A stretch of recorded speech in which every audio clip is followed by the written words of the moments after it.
7-9-1 last season. Their big glaring weakness was their defense, which finished at or near the bottom in the league in most statistical categories. They also hired a new defensive coordinator, and now Jerry Jones is vowing to be a big spender this offseason. I would bet that we will spend more money in free agency than we have. I look at where we are with Dak, and I look at where he is in his career, and I look at some of the pluses that we have on our front and what we think we can do there and what we can do with Pickens and Lamb and what we can do with our running back that we just signed.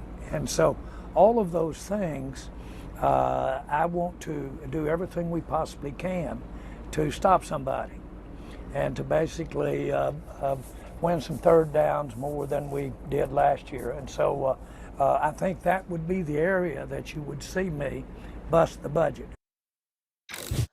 Bust the budget, says Jerry Jones, at least on the defensive side of the ball. Dan Orlovsky and Peter Schrager are joining us here now. And Schrags, what do you think? Do you believe what Jerry is saying? He's going to put his money where his mouth is? I want to set the stage a little bit, coming just back from Indianapolis. You walk down these streets in Indianapolis, it's every team is there. They're all wearing their logos. You turn a corner, and I'm going to tell you something, nothing against Indianapolis. There's not a lot of Louis Vuitton and Giorgio Armani on the streets there in Indianapolis during February. There is a giant double-decker cruiser with the Dallas Cowboys star emblazoned on it right there on Washington Street in downtown Indianapolis, basically saying, here's our flag, we are planting it, and we're going to be letting it known to everybody that we are here. And Jerry's telling it like it is. They're going to spend. They have money to spend, and they have a need. This is a defense that was atrocious last year. They already hired a 34-year-old whiz kid defensive coordinator in Christian Parker, who comes from the Vic Fangio School in Philadelphia and just got done being the mentor and tutor to Cooper DeJean and Quinyon Mitchell there in Philly. I look at this free agency class. Jalen Phillips, Devin Lloyd, Alante Taylor, Boye Mafe, Tariq Woolen, all of those names would be names that I'm imagining that Jerry, Stephen, and Will McClay will have their eyes on. They also have the 12th and the 20th pick in a very deep defensive draft. There is a chance that Cowboys come out and day one after free agency, we're saying, wow, well, that's been unlike them the last couple of years. They've got the money, they've got the needs, and they have the desire and will with Jerry now another offseason into his career saying, that was a year that was kind of wasted last season where we didn't make the playoffs. I expect Dallas to be big players and putting up those Louis Vuitton, Giorgio Armani prices in free agency. I don't know anything about those brands. I do. I think if you've been paying attention really since Super Bowl, I'm in the small camp that thinks that there's just another window for Dallas opening. And I think that I believe Jerry Jones's comments because the NFC is wide open, even still coming off of Seattle kind of dominating. If we just, there's a lot that can change throughout the offseason, no question. But if we're sitting here going, okay, what teams do we have high expectations for in the NFC right now that we truly believe are going to carry into August, September? I would tell you, yes, Seattle, but Seattle also can get raided. And if I was Dallas, I would raid Seattle with some of their talent. And they're going to have a new offensive coordinator. Mm-hmm. The Rams, no question about it. And Chicago and Green Bay are teams that we can bank on. Other than that, Philadelphia's got some question marks. There's going to be a new offensive coordinator. Missed the playoffs. Detroit, new offensive coordinator. Chicago, I think we can bank on them. And Minnesota doesn't necessarily have a starting quarterback right now. And so if you're Dallas and you're Jerry Jones and you know you've got a championship caliber offense, you're not as bad as your defense was last year. You're not that far away on defense. You get 2 or 3 impactful players and really on the edges of your defense and at linebacker. Oh, God. I think you've got a chance to contend right away. I truly do. Before I get to the ridiculous football point that he just made, so we trying to imitate Mr. Chippendales now. We ain't got no tie on, and then on top of it all, we had some cheap looking chain dangling that you just stuck in your shirt. You know, I was trying to look at what that chain looked like. You know, what was that you was trying to rock? It certainly ain't platinum because you're too cheap. It's a chain that I got on Father's Day years ago. Okay. Oh, well, then it's not. And it's a cheap chain. My bad. It's it's not a cheap chain. It's not a cheap chain. It's from your lovely children. I'm sorry. I apologize for that. To your football point, Mr. Ridiculous. There's nobody, Peter. There's nobody like. And I tried to tell this to Shay, and I get it because she wasn't here when he did it. There's nobody like Dan Orlovsky. He's one of a kind. He's absolutely, positively one of a kind, ladies and gentlemen. This is the same dude last year that sat up there and said, Dallas Cowboys are pretty good. I mean, you take away like about 8 teams and then name the 8 teams. They're pretty good. But 7 make the playoffs. It's unbelievable. It's unbelievable. And I never get over that. It's the soundbite of the year. The soundbite of the year. And now here he is, fast forwarding to the first day in March. Here this brother is right here today. Dallas Cowboys not that far away. Just 2 or 3 players. Really, that's what we doing? That's what we doing. Just 2 or 3 players, Peter. That's all. That's all, Peter. Just 2 or 3 players on defense. I mean, we get that. I mean, everything will change. Like, that's not a big deal. 2 or 3 players is a big deal. You understand? There's a lot of teams whose defense would be exponentially better if they got 2 or 3 players. Well, you act like that's nothing. The It's Cowboys a lot. have the capital It's a lot. and ammunition to acquire. That's the difference between them and some other teams. Okay. Well, now let's pay attention to that. So this cap money, cap's over about, refresh my memory, Pete, I think the cap is like over $301 million. $301 million per last week. Yeah. $301 million. There we go. I got it. So if you're the Dallas Cowboys, in order to create some cap space, you got to restructure Dak's deal. You got to restructure CeeDee Lamb's deal. You got to restructure probably Tyler Smith's deal, along with a couple of others. This while you're franchising George Pickens, which is not necessarily the thing. Now, from a business perspective, it makes sense. From a morale perspective, think about all of that. Along with the moves that you need to make in terms of what you need to acquire to buffer your defense. Are we supposed to trust that the Dallas Cowboys are going to get all of those things in order? I don't. I'm looking, please, trust.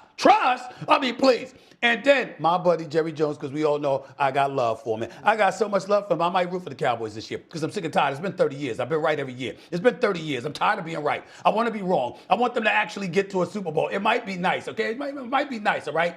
Especially with it being in SoFi, and you know I'll be there. But here's the deal. Jones quote, "Make no mistake about it, I don't have a higher priority than to go and win a Super Bowl." Peter Schrager, yes. Before you started your soliloquy on this segment, what's the first thing? Did you mention football? Did you mention the defense? Did you mention the offense? I mentioned a nice luxury cruiser. What's the first thing you mentioned about the Cowboys? I mentioned a bus. Yeah.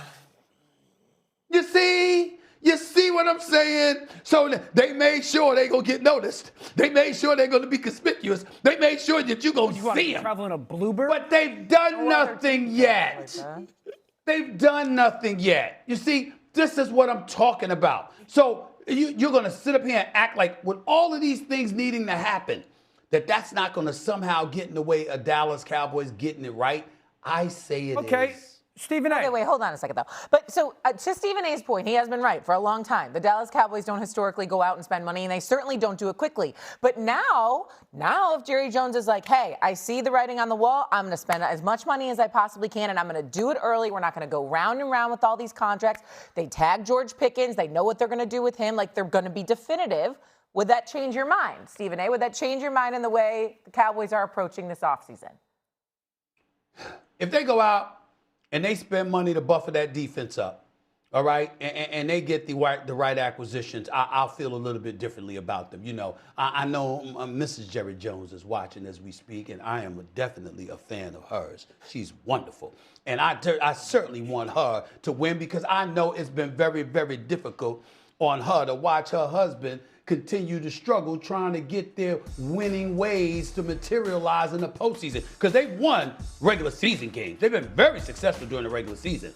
They just don't get it done come playoff time. Maybe something will change, but there's too many maneuvers that have to take place in order for us to feel confident about the Dallas Cowboys. And I'm not confident that they're going to be able to pull that off, y'all. I'm just not. Yeah, I would tell you that if you just paid attention to this organization over the last half a dozen years, they've actually been a good organization. They missed on the Micah situation. There's no question about it. They have 5% of their money allocated right now is in free agent signings. That tells you the job that they've done as far as acquiring players through the draft. We have to give them the benefit of the doubt that they draft more often than not good to very good football players. They are a piece.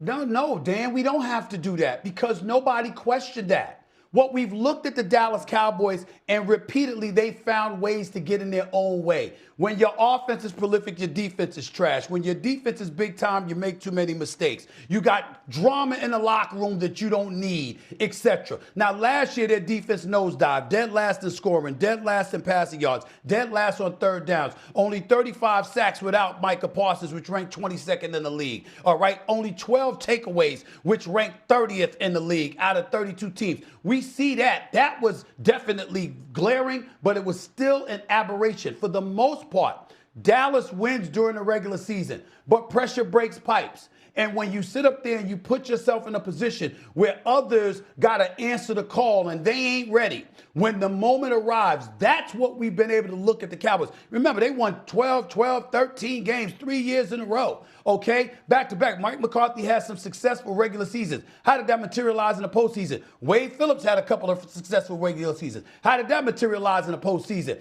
Jason Garrett had back-to-back 8-8 seasons before they went to 17 games. And then this dude loses the last game of the regular season, not once, not twice, but 3 consecutive years. And all 3 different teams within the division, in the Eagles, the Commanders, before who were the Redskins, and of course the New York Giants. You can't make this stuff up. Somehow, some way, they get in their own way. You're talking strictly football in terms of cap space, in terms of personnel that they're going to go out and get. We've looked at the Dallas Cowboys on occasions in the past and said, yo, this is a Super Bowl caliber roster. And they went home in the wild card game. This is what they do.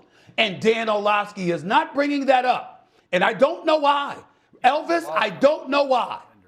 I would say this. In the last 12 months, they have made some very difficult decisions that other teams might have just said, we'll deal with it, we'll figure it out. They didn't pay Micah Parsons. They traded him. True. Everyone critiqued it and ripped it, but they thought that was the right thing to do. They cut Trayvon Diggs, a all-pro on defense, and they fired Matt Eberflus, a coach who's got a good defensive history, all because they were setting the stage for this offseason. They have the 12th and the 20th picks, and they have a free agent class that there are several options. Let's hold our judgment until the roster is set before we say.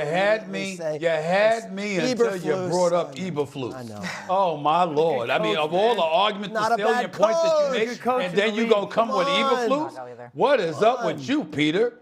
What is up with that? The ESPN production staff had better Jimmys and Joes than the Cowboys defense last year. And their offense, you have to remember, their offense was in the top 10 in almost every statistical category. So that's, and then a wide open NFC East. Coming up here on First